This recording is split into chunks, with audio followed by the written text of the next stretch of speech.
I Today we show you how to change the units in AutoCAD.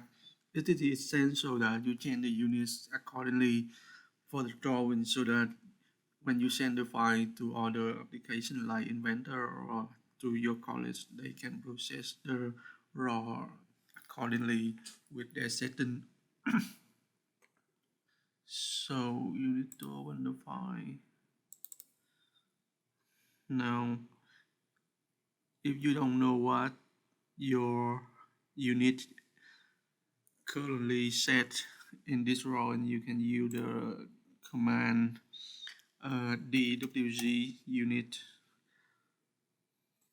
and now you can see that 3 here mean that it's in millimeter. If you want it to be changed to inches, you can type 1 and then enter. The other option is not important right now, so I just tap 4 possible and then enter. Yeah.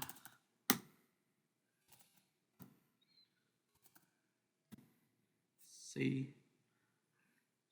Now if you do it again, the WG unit, you can see that it changed to 1. It is in inches.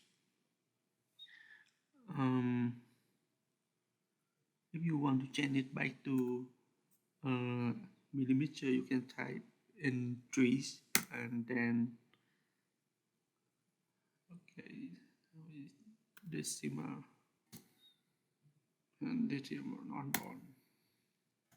You can skip all of this.